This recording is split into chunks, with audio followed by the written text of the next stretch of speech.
50대, 60대 여러분, 은퇴가 눈앞에 다가왔을 때 이런 생각이 들지 않으셨나요? 그래도 국민연금은 있으니 괜찮겠지. 하지만 정작 연금을 받아보니 한 달 생활비에 턱없이 부족한 금액에 깜짝 놀란 분들이 많습니다. 젊었을 때 열심히 일하며 국민연금만 믿고 달려왔지만 현실은 참혹합니다. 늘어난 평균 수명, 치솟는 물가, 예상치 못한 의료비까지 이 모든 것이 우리의 노후를 더 힘들게 만들고 있죠. 누구나 내일이 될 수 있는 이 이야기는 바로 지금 우리가 처한 현실입니다. 국민연금 1세대의 비극, 60년 대생 노후 빈곤 쇼크. 서로 믿었던 국민연금 왜 이렇게 부족할까? 국민연금이면 노후가 편안할 줄 알았는데 이 돈으로 어떻게 살지? 은퇴 후 처음 연금 수령액을 확인했을 때 아마 많은 분들이 이런 생각을 하셨을 겁니다. 매달 꼬박꼬박 보험료를 냈는데 막상 손에 쥐어지는 건 생활비로 턱없이 부족한 돈. 더 큰 문제는 앞으로 살아갈 날들이 많다는 겁니다. 평균 수명이 길어지면서 노후를 준비하지 못한 사람들은 생존 자체가 도전이 되고 있습니다. 국민연금만으로 생활이 가능한지 묻는다면 답은 냉혹하게도 어렵다입니다. 이 글에서는 국민연금에 대한 오해와 현실, 그리고 이를 극복하기 위해 우리가 할 수 있는 것들을 이야기해 보겠습니다. 1. 국민연금의 현실 왜 이렇게 부족한 걸까? 국민연금은 원래 노후의 기본적인 생활을 보장하기 위해 만들어졌습니다. 그러나 60년 대생인 당신이 처음 가입할 당시엔 연금제도가 막 도입된 상태였습니다. 따라서 초기 수령액 산정 기준이 낮았고 납입 기간도 짧아 실제 연금액이 매우 적습니다. 예를 들어 2024년 기준 국민연금 평균 수령액은 약 6,070만 원 수준입니다. 서울에서 한 달 최저 생계비가 약 200만 원 이상 드는 상황에서 이 금액으로는 절대 부족합니다. 더군다나 국민연금은 매년 물가 상승률에 따라 소폭 오르긴 하지만 급등하는 물가와 의료비를 따라잡기엔 역부족입니다. 특히 장기적으로 의료비와 주거비가 늘어나면서 연금 의존도가 높은 사람들은 더 큰 경제적 어려움을 겪게 됩니다. 2. 노후 빈곤의 충격적 사례 3가지. 사례 1. 30년 직장생활, 막상 남은 건 쥐꼬리 연금. 50대 후반에 퇴직한 김모 씨는 30년간 직장생활을 하며 국민연금을 성실히 납부했습니다. 하지만 예상보다 퇴직이 빨라지면서 60세 이전엔 소득 없이 버텨야 했습니다. 그가 받는 연금은 한 달에 약 78만 원. 매달 고정적으로 들어오는 돈이라니 처음엔 안심했어요. 그런데 전기세, 관리비 내고 나면 남는 게 없더라고요.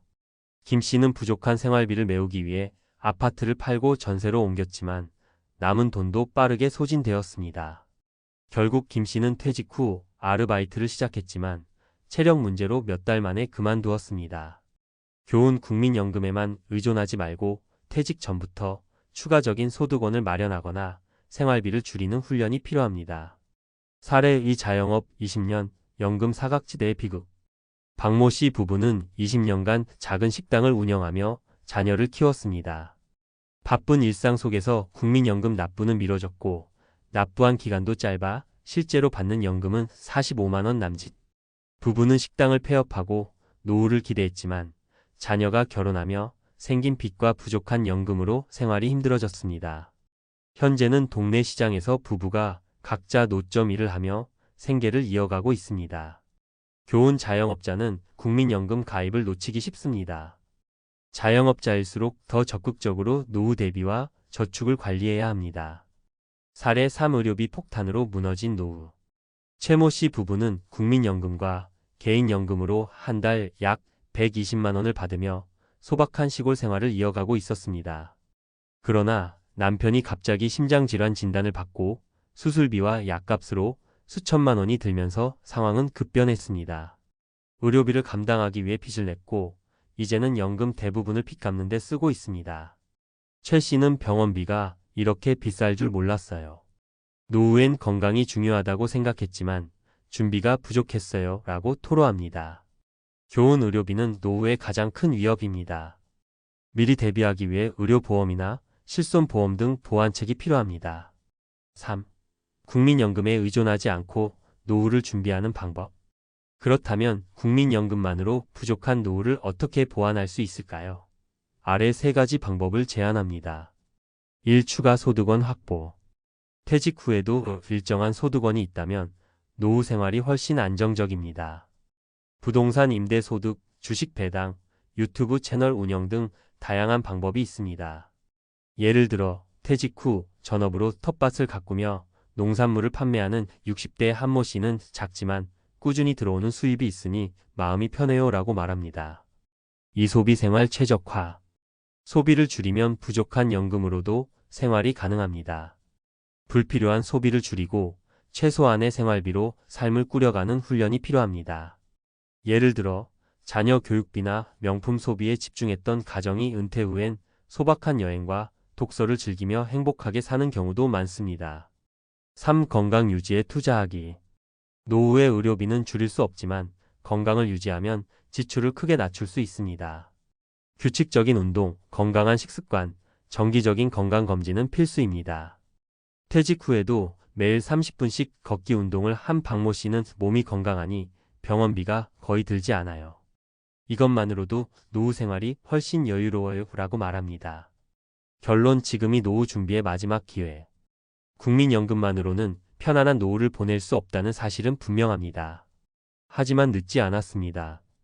지금부터라도 추가 소득원을 마련하고 소비를 줄이고 건강을 지키는 작은 노력이 쌓이면 노후의 질은 크게 달라질 수 있습니다. 60년 대생 여러분, 남은 시간을 어떻게 준비하느냐가 앞으로 20년, 30년의 삶을 좌우할 것입니다. 지금이 바로 당신의 노후를 구할 마지막 기회입니다. 전문가 칼럼 국민연금만으로는 부족하다. 60년 대생의 노후를 구하는 실질적 대안. 50대와 60대 여러분, 퇴직 이후의 삶이 정말 준비되어 있나요? 이 질문은 이제 우리의 현실을 냉정하게 돌아보게 만드는 경고입니다. 국민연금을 믿고 열심히 납부했지만 막상 받는 금액은 한 달 생활비에도 못 미칩니다. 그렇다면 이 부족한 금액을 어떻게 메우고 안정된 노후를 보낼 수 있을까요? 이번 칼럼에서는 실질적으로 실행 가능한 대안을 제안하고자 합니다. 더 나은 미래를 위해 지금부터 우리가 해야 할 준비를 차근차근 살펴보겠습니다. 1. 노후를 위한 추가 소득원 반드시 필요하다. 국민연금만으로는 절대 부족합니다. 이는 통계가 증명하고 있습니다. 은퇴 후 안정적인 삶을 위해 필요한 월 평균 생활비는 약 250만 원 수준이지만 국민연금 평균 수령액은 겨우 6,070만 원에 불과합니다. 그렇다면 나머지 금액은 어디서 메워야 할까요? 소득원을 다각화하라. 많은 분들이 퇴직 후 추가 소득원 마련을 고민하지만 방법을 모릅니다. 다음과 같은 사례를 참고해 보세요. 사례 주식 배당 소득으로 안정된 노후를 설계한 어씨. 어씨는 50대 후반부터 국민연금 외에 소득원을 찾기 시작했습니다. 매달 일정 금액을 주식 배당주에 투자했고 퇴직 후에는 배당금으로 매달 약 30만 원의 추가 소득을 확보했습니다. 작은 금액이라 생각될 수 있지만 이 돈으로 공과금이나 기본 생활비를 충당하며 연금의 부담을 덜 수 있었습니다. 이처럼 자산을 활용한 추가 소득 창출은 노후 안정의 핵심입니다. 은퇴를 앞두고 있다면 주식, 부동산 임대 또는 소규모 창업 등 자신의 상황에 맞는 방법을 찾아보세요. 2. 소비 패턴 최적화 줄이면 남는다. 소득원이 늘어나지 않더라도 불필요한 지출을 줄이는 것만으로도 삶의 질은 크게 달라질 수 있습니다. 소비 최적화는 단순히 돈을 아끼는 게 아니라 돈을 더 가치 있게 쓰는 법을 배우는 겁니다. 소비를 줄인다고 삶의 질이 떨어지지 않는다.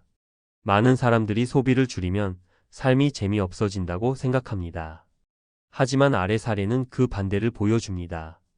사례 도시 생활에서 시골로 이주해 삶의 질을 높인 B씨 부부.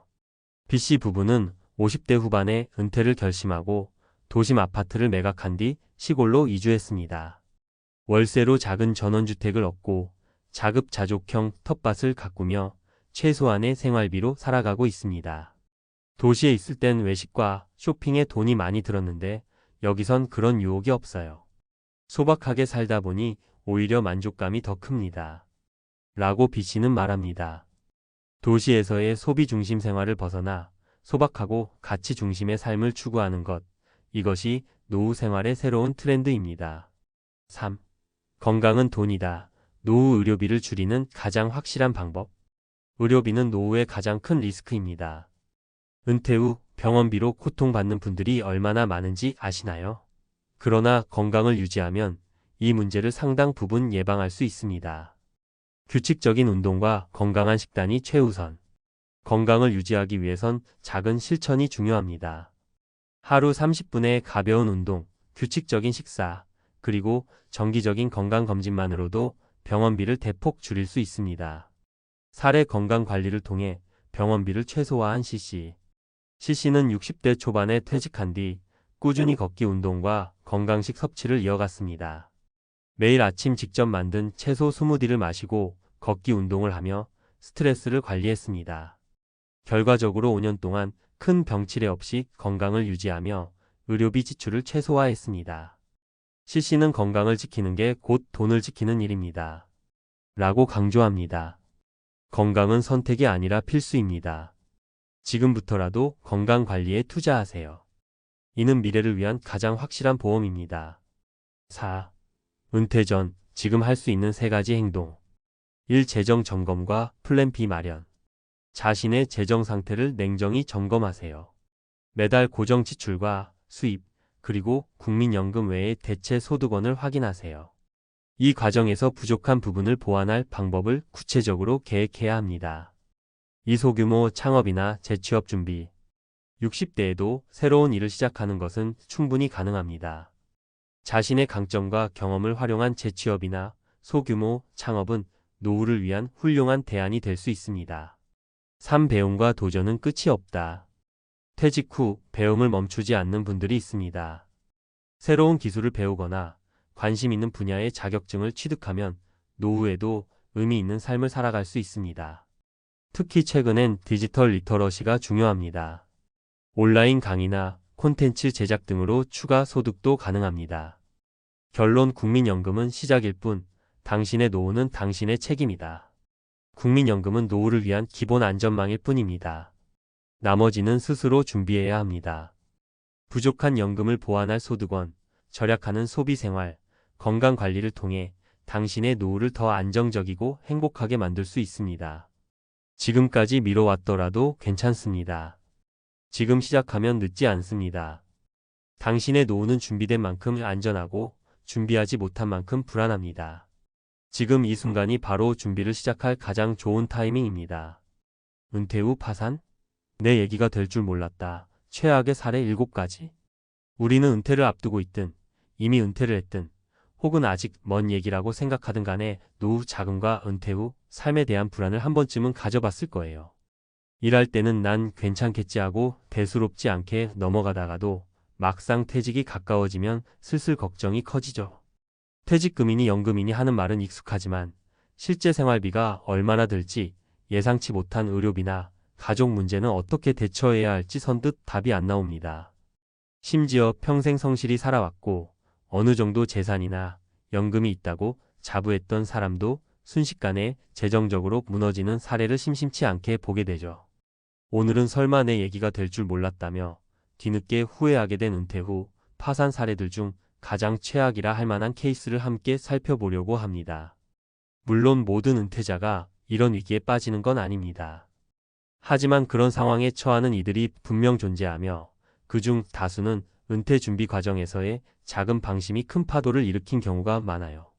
지금부터 소개할 실제와 비슷한 3가지 사례를 통해 왜 그랬는지, 우리가 무엇을 배워야 하는지 이야기해 보겠습니다. 1.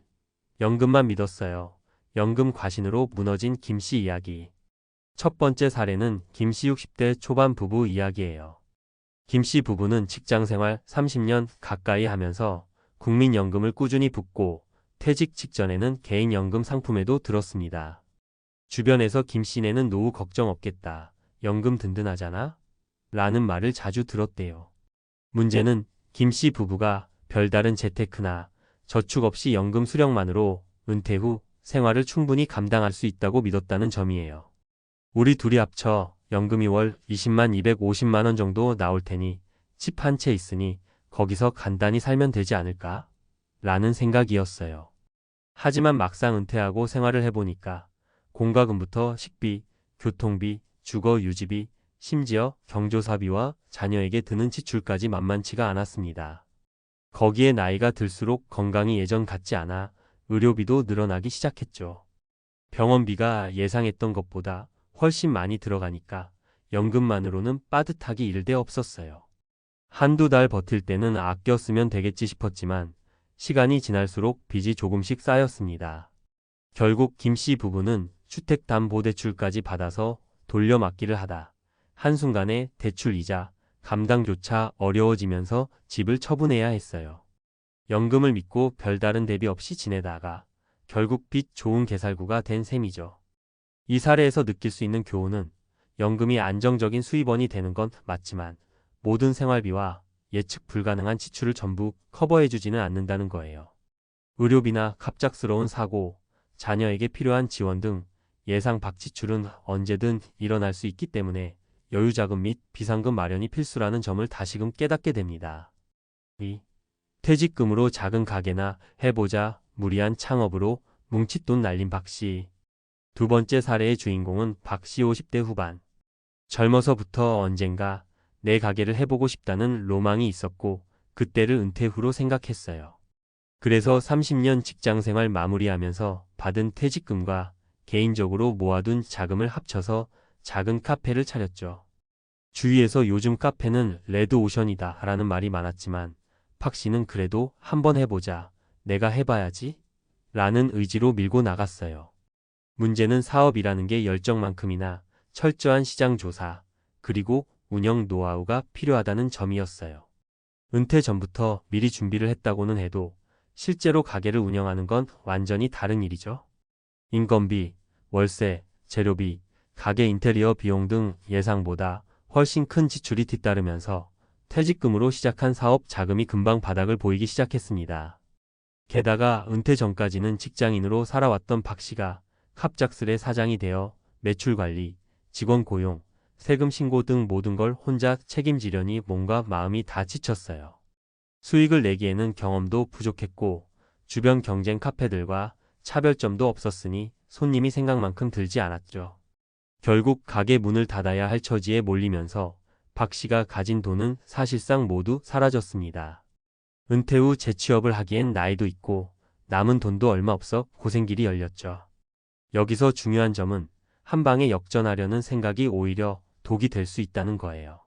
창업을 하려면 최소한 23년 전부터 시장 조사나 관련 업무 경험을 쌓고 혹은 안정적인 현금 흐름을 만들 수 있는 다른 방법을 병행해 봐야 한다는 겁니다.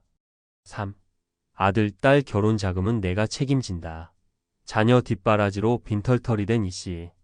세 번째 사례는 부모로서 충분히 공감 갈 만한 이야기입니다. 이 씨 60대 중반는 아들, 딸 둘을 키워내며 지금까지 큰 탈 없이 직장 생활을 했습니다. 문제는 자녀가 결혼 정년기에 도달하자 부모로서 당연히 집도 마련해주고 결혼식 비용도 최대한 도와야 한다라는 생각이 컸다는 거예요. 이 씨 또한 주변 부모들이 그렇게 해주길래 자기 자식도 그 정도는 해줘야 한다고 생각했습니다. 은퇴 후 자신이 쓸 자금 혹은 노후 대비용으로 모았던 돈 상당 부분을 자녀 결혼 자금으로 보태준 거예요. 그러다 보니 정작 자신의 노후는 빈 껍데기가 되고 말았죠.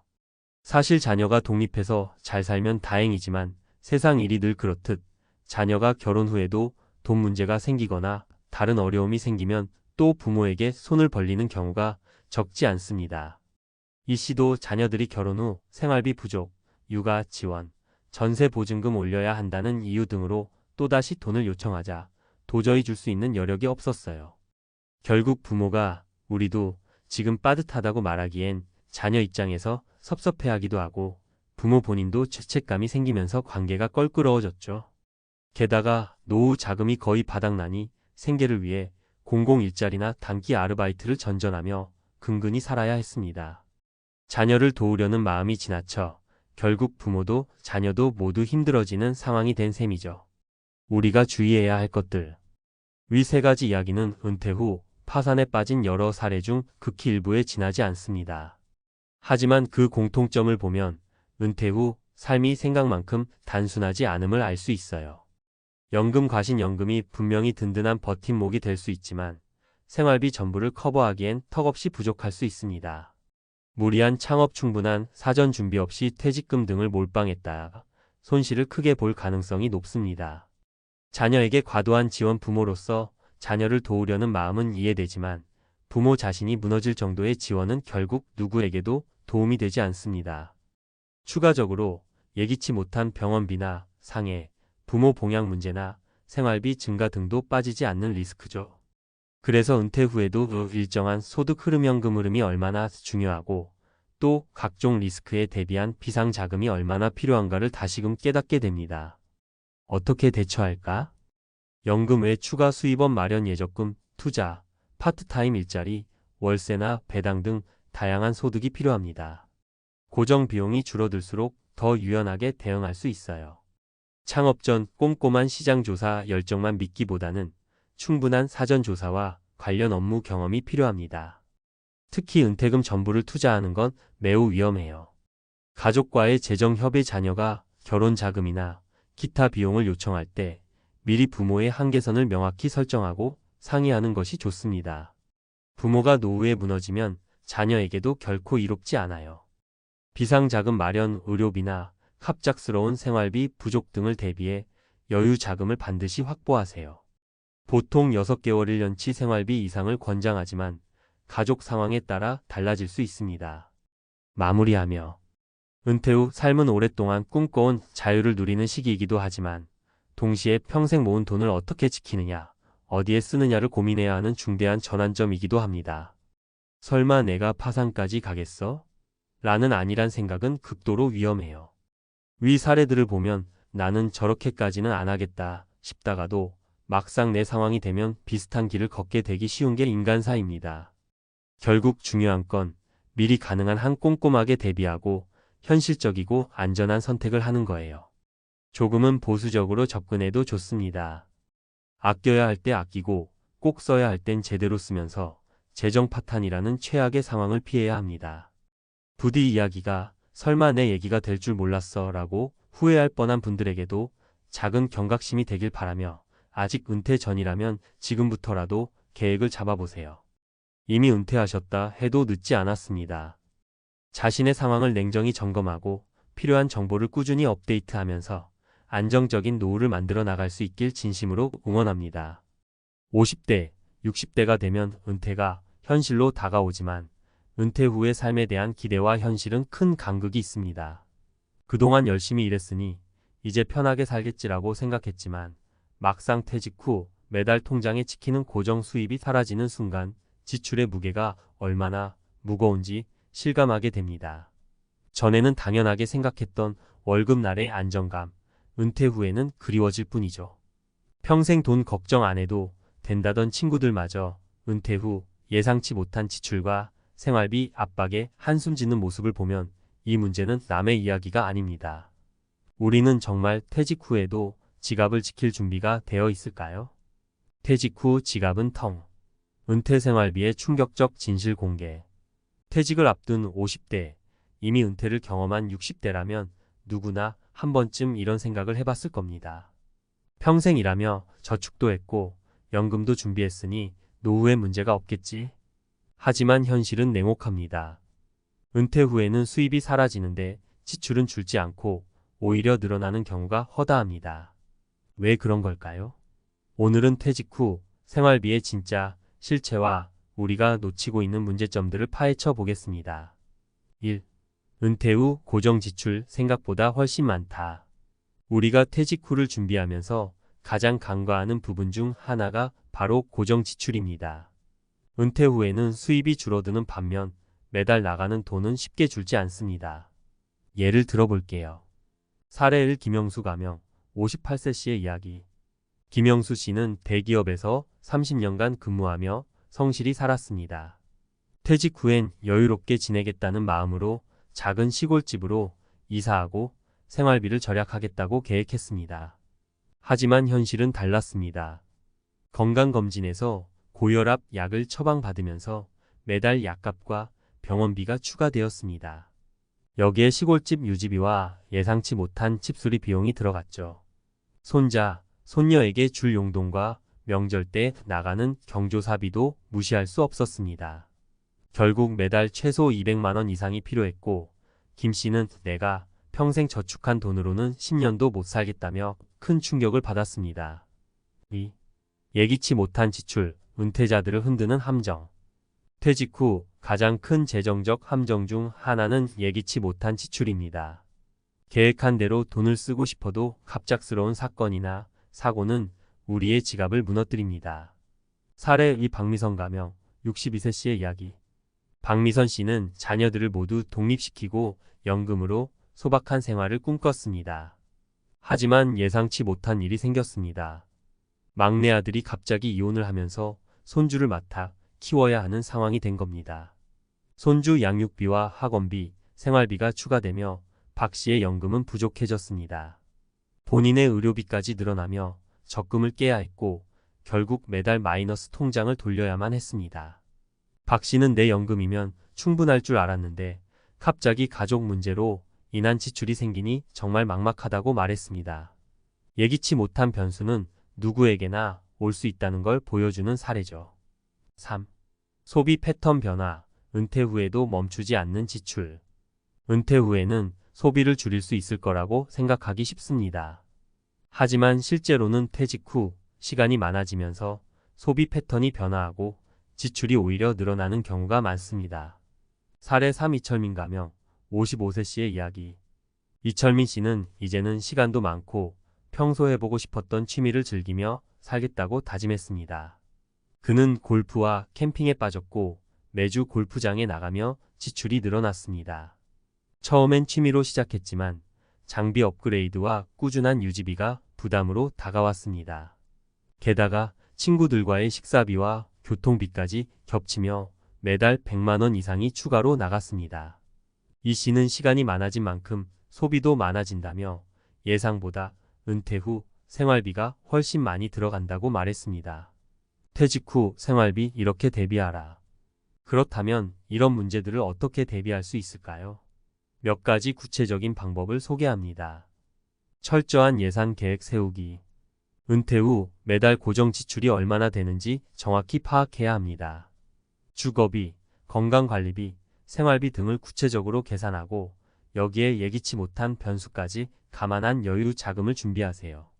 단순하고 소박한 삶 지향하기. 은퇴 후에는 소비를 줄이는 노력이 필요합니다. 소유보다는 경험을, 사치보다는 소박함을 추구하세요. 불필요한 지출을 줄이는 것만으로도 큰 경제적 여유를 얻을 수 있습니다. 새로운 수입원 만들기. 퇴직 후에도 수입을 유지할 수 있는 방법을 고민해야 합니다. 요즘은 소규모 창업이나 프리랜서로 활동하며 월급의 일부라도 충당하는 사람들이 많습니다. 이렇게 추가적인 수입을 통해 재정적 압박을 줄일 수 있습니다. 마무리. 퇴직 후를 위한 가장 중요한 준비. 퇴직 후 생활비 문제는 단순히 돈의 문제가 아닙니다. 그것은 우리가 앞으로 어떻게 살아갈지, 어떤 가치를 추구할지에 대한 문제이기도 합니다. 은퇴를 준비하는 여러분, 지금 당장 현실적인 계획을 세우고 행동에 옮기세요. 괜찮겠지라는 아니란 생각이 아니라 확실히 준비하자는 마음가짐이야말로 안정된 노후를 만드는 첫걸음입니다. 퇴직 후 더 이상 돈 때문에 걱정하지 않고 진정한 자유를 누리며 살아가길 바랍니다. 퇴직 후 생활비 문제, 전문가가 말하는 현실적인 해결책. 퇴직 후 지갑이 텅 비는 상황을 피하기 위해 우리는 어떤 준비를 해야 할까요? 이번에는 전문가의 시선으로 퇴직 후 생활비 문제를 조금 더 깊이 들여다보고 구체적이고 실현 가능한 해결책을 제안해 보려 합니다. 은퇴 후의 경제적 안정을 원한다면 단순한 저축만으로는 부족합니다. 퇴직 후의 삶을 제대로 설계하려면 현실적인 접근이 필요합니다. 1. 퇴직 후 생활비 어디서부터 시작할까? 퇴직 후 생활비를 제대로 관리하기 위해 가장 먼저 해야 할 일은 지출 구조를 파악하는 것입니다. 많은 사람들이 퇴직 후에도 지금과 비슷한 생활을 유지할 수 있다고 믿습니다. 하지만 퇴직 후에는 월급이라는 안정적인 수입원이 사라지기 때문에 모든 지출이 스스로 관리해야 할 영역이 됩니다. 여기서 가장 중요한 것은 내 생활비 패턴을 정확히 이해하는 것입니다. 전문가의 조언. 퇴직 전에 한 달간 모든 지출을 기록해 보세요. 예상치 못했던 곳에서 새어나가는 돈이 보일 겁니다. 식비, 주거비, 의료비, 여가비 등 주요 항목을 나누고 이를 기준으로 은퇴 후 필요한 최소 금액을 계산하는 것이 첫걸음입니다. 2. 고정 수입의 중요성 연금, 그리고 그 이상의 수입원. 퇴직 후 경제적 안정의 기본은 연금입니다. 국민연금, 퇴직연금 등 기존의 연금 제도를 활용하는 것은 물론 개인적으로 준비한 연금 상품이나 저축이 있다면 이를 어떻게 운용할지 미리 계획해야 합니다. 하지만 전문가들은 연금만으로는 충분하지 않다고 입을 모읍니다. 사례연금에 의존한 김명희 가명, 63세 씨. 김명희 씨는 매달 국민연금으로 90만 원, 퇴직연금으로 70만 원을 받습니다. 총 160만 원이 고정적으로 들어오지만 예상치 못한 병원비나 자녀에게 주는 용돈 등으로 매달 적자 생활을 이어가고 있습니다. 김 씨는 연금만 믿고 있었는데 생활비가 이렇게 부족할 줄 몰랐다며 후회했습니다. 전문가의 조언. 연금은 기본적인 생계비를 충당하는 데 사용하세요. 그 외에 추가적인 수입원을 만들어야 합니다. 작은 부업이나 임대 수입, 프리랜서 1등으로 월 5만 100만 원만 추가되더라도 재정적 압박이 크게 줄어들 겁니다. 3. 은퇴 후 지출을 줄이는 방법. 돈을 더 벌기보다 덜 쓰는 방법을 고민하라. 많은 전문가들이 은퇴 후 재정 문제를 해결하는 가장 현실적인 방법으로 꼽는 것이 바로 소비 패턴의 변화입니다. 은퇴 후에는 소박한 삶의 가치를 재정립하고 불필요한 소비를 줄이는 노력이 필수입니다. 구체적인 방법. 주거비 절약. 주택 규모를 줄이거나 임대 수입을 올릴 수 있는 형태로 주거 형태를 바꾸세요. 최근에는 도시를 떠나 소도시나 시골로 이사해 생활비를 줄이는 경우도 많습니다. 취미생활. 비싼 취미 대신 공원 걷기, 독서, 자원봉사 등 저비용으로 즐길 수 있는 취미를 찾아보세요. 이런 활동은 경제적 부담을 줄이는 동시에 삶의 질을 높일 수 있습니다. 건강관리. 건강은 은퇴 후 가장 큰 지출 요인 중 하나입니다. 규칙적인 운동과 균형 잡힌 식단으로 병원비를 줄이는 것이 중요합니다. 4. 은퇴 후 예상치 못한 상황을 어떻게 대비할까? 퇴직 후 가장 흔한 문제는 예상치 못한 지출입니다. 가족의 문제가 될 수도 있고 본인의 건강이 될 수도 있습니다. 이런 변수를 대비하기 위해 전문가들은 비상자금을 준비하라고 강조합니다. 비상자금은 얼마가 적당할까? 전문가들은 최소 6개월에서 1년치 생활비에 해당하는 금액을 비상자금으로 마련해야 한다고 말합니다. 이 돈은 예금이나 저축으로 묶어 두지 말고 쉽게 꺼내 쓸 수 있는 형태로 관리해야 합니다. 전문가의 조언. 비상자금을 준비하는 것은 심리적인 안정감을 가져다 줍니다. 갑작스러운 지출로 인해 당황하지 않고 계획적인 대처가 가능해집니다. 5. 자산 관리와 투자, 은퇴 후의 필수 전략. 퇴직 후에는 자산을 어떻게 관리하느냐에 따라 재정적 안정이 달라집니다. 많은 사람들이 퇴직 후 위험한 투자에 뛰어들었다가 실패하는 경우가 많습니다. 전문가들은 은퇴 후 투자는 안정성을 최우선으로 해야 한다고 조언합니다. 안정적인 투자 방법. 배당주 투자. 매달 일정 금액의 배당금을 받을 수 있는 주식은 은퇴자들에게 적합한 투자 방식입니다. 저위험 금융 상품. 은퇴 이후에는 고위험 투자를 피하고 저위험 상품의 채권형 펀드, 정기예금에 집중하세요. 임대 수입. 소규모의 상가나 주택을 임대해 안정적인 현금 흐름을 확보하는 것도 좋은 방법입니다. 6. 퇴직 후 일할 기회를 찾아라. 마지막으로 퇴직 후에도 수입을 창출할 수 있는 일을 계속 찾는 것이 중요합니다. 퇴직 후 완전한 휴식을 꿈꾸는 것도 좋지만 현실적으로 일정 부분은 일하면서 수입을 보완할 필요가 있습니다. 추천 직업. 퇴직 후 자격증을 활용한 강의나 컨설팅, 지역 사회에서의 파트타임 일자리, 글쓰기, 유튜브와 같은 디지털 플랫폼 활용. 마무리. 은퇴 후에도 경제적 자유를 유지하려면 퇴직 후 생활비 문제는 누구에게나 찾아올 수 있습니다. 중요한 것은 이 문제를 미리 예상하고 철저히 준비하는 것입니다. 은퇴 후의 삶은 이제부터 스스로의 선택과 준비에 달려 있습니다. 소비를 줄이고 수입원을 늘리며 비상사태에 대비하는 것, 이 세 가지만 잘 관리한다면 은퇴 후에도 안정적이고 행복한 삶을 이어갈 수 있을 겁니다. 퇴직 후가 두렵다면 지금 바로 준비하세요. 현실을 직시하고 한 걸음씩 나아가면 그 끝에 진정한 경제적 자유가 기다리고 있을 겁니다. 은행장고 영원 58세 공무원의 은퇴 후 현실은 눈물뿐이었다. 안녕하세요. 혹시 이런 이야기 들어보셨나요? 공무원은 정년까지 일하면 은퇴 후에도 걱정이 없을 거야. 저도 예전엔 그렇게 생각했어요. 그런데 현실은 정말 다르더라고요. 오늘은 은퇴를 준비하거나 이미 은퇴를 겪으면서 여러 가지 고민을 안고 계신 분들이라면 누구나 공감할 만한 이야기를 나눠보려고 해요. 많은 분들이 공무원, 대기업, 안정적 직장이라면 노후 준비가 자동으로 될 거라고 믿습니다. 하지만 막상 퇴직해보면 생각과 전혀 달라서 당황하기 마련이죠. 연금과 퇴직금만으로 충분히 살 수 있을 거라던 기대는 깨지고 한 달 벌이를 꼬박꼬박 따져봐야 하는 상황이 닥칩니다. 더욱이 물가는 계속 오르는데 내 수입은 늘지 않으니 통장 잔고는 빠른 속도로 얇아지기만 해요. 결국 노후 걱정 없이 편안하게 살겠다는 말이 헛된 희망처럼 느껴지기도 합니다. 오늘은 제가 직접 들은 혹은 주변에서 접한 세 가지 실제 사례를 통해서 은퇴 후의 현실을 좀 더 구체적으로 이야기해 보겠습니다. 그리고 그 안에서 우리가 어떤 태도를 가져야 할지, 어떠한 준비가 필요한지 생각해 보는 기회를 나누고 싶어요. 제가 하는 이야기 중 일부는 나도 저랬는데? 하고 고개 끄덕이실 수도 있고, 혹은 에이, 그건 남 이야기겠지라고 생각할 수도 있어요. 하지만 한 번쯤은 진지하게 들어주셨으면 좋겠습니다. 은퇴 후 삶, 정말 우리 모두의 문제이니까요.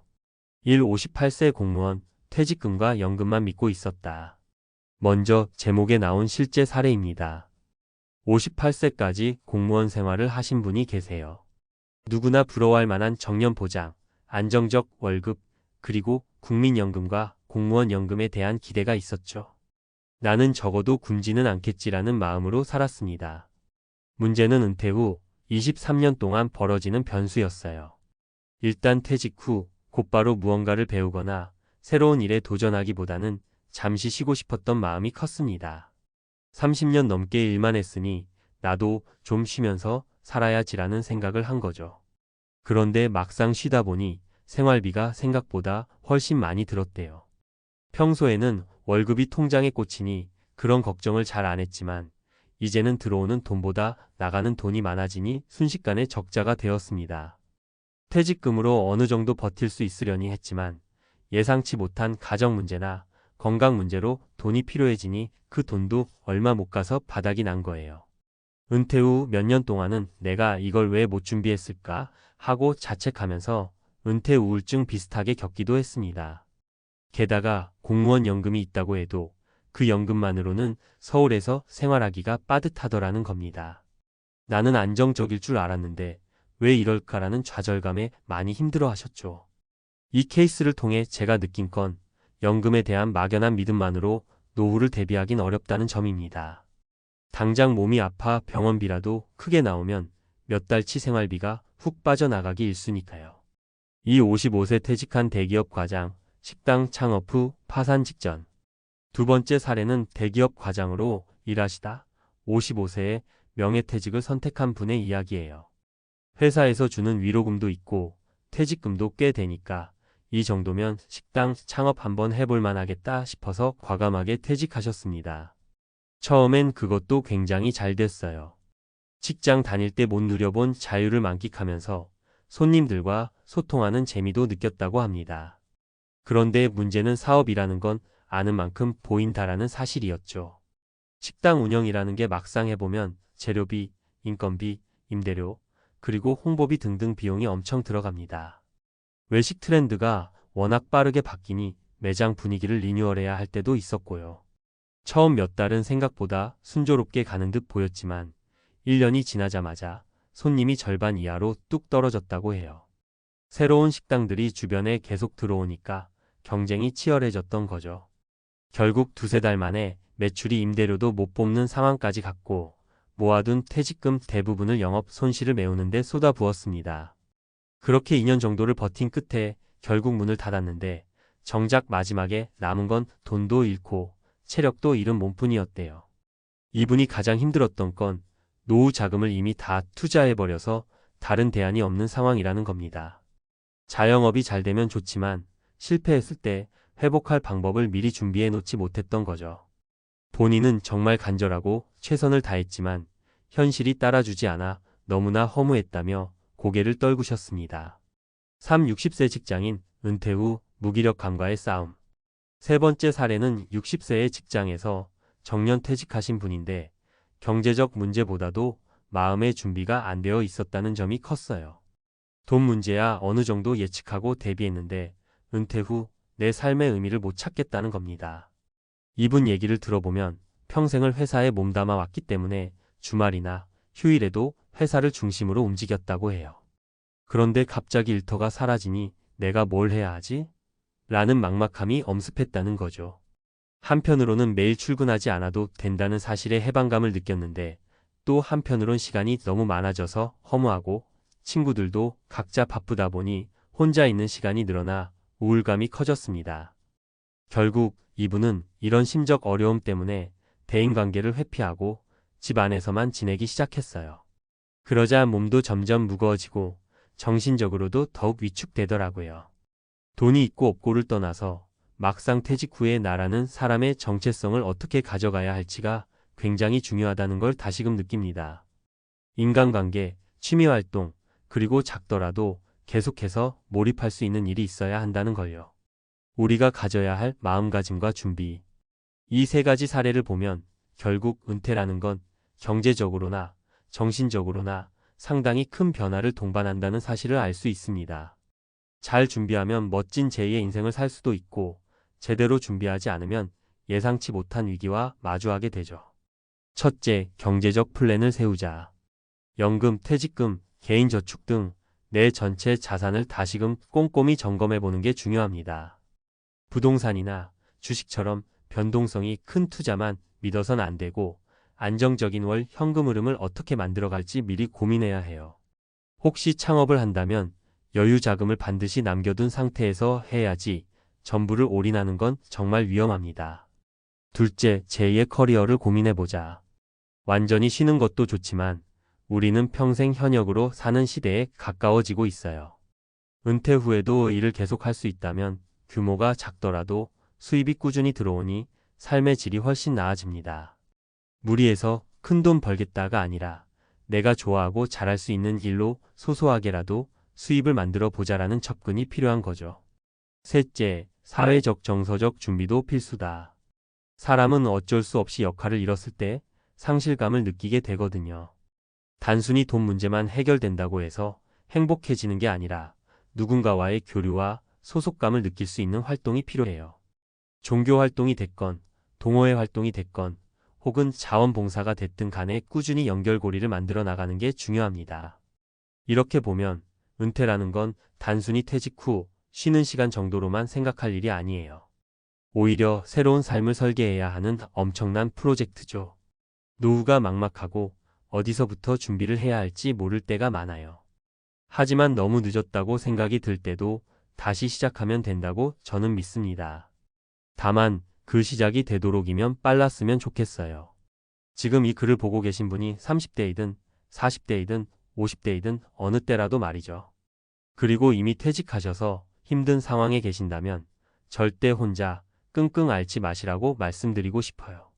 가족, 친구, 지인, 각종 지원센터나 커뮤니티를 통해 도움을 청하고 이야기를 나누며 방법을 모색해보세요. 나 혼자 쓰러져 버리면 안 됩니다. 우리에게는 아직 살아갈 날이 많이 남았고 그 시간을 조금 더 행복하게 보낼 수 있는 길은 반드시 있거든요. 마무리하며 오늘 말씀드린 사례들은 극단적이고 힘든 상황에 처한 분들의 이야기처럼 들릴 수 있지만 사실은 우리 주변 곳곳에서 일어나는 평범한 현실이에요. 그래서 나는 아니겠지라고 자만하기보다 나도 저렇게 될 수 있지 않을까? 라고 한 번 더 돌아보면 좋겠습니다. 은퇴 후의 삶은 생각보다 길고 여러 가지 돌발 상황도 많습니다. 그러니 가능하다면 지금부터라도 준비를 차근차근 해보시길 권장드려요. 매달 혹은 매년 금융 상태와 건강 상태를 체크해보고 어떤 일거리를 찾을 수 있을지 고민하며 내 시간을 가치 있게 쓸 수 있는 활동을 미리 찾아두는 거죠. 끝으로 은퇴 후 삶이라는 건 새로운 시작이기도 하다는 점을 잊지 말았으면 좋겠어요. 물론 쉽진 않습니다. 그렇지만 적절한 준비와 마음가짐이 있다면 눈물뿐이었던 현실도 내가 정말 하고 싶은 일을 해보는 도전의 시기로 바뀔 수 있으니까요. 그리고 주변에 비슷한 상황을 겪는 분이 있다면 작은 도움이라도 주고받으면서 함께 이 시기를 이겨냈으면 좋겠습니다. 읽어주셔서 감사합니다. 혹시라도 이 글이 여러분의 은퇴 준비나 마음가짐에 조금이나마 보탬이 되었다면 좋겠네요. 어려운 상황일수록 우리 같이 잘 버텨보자고요.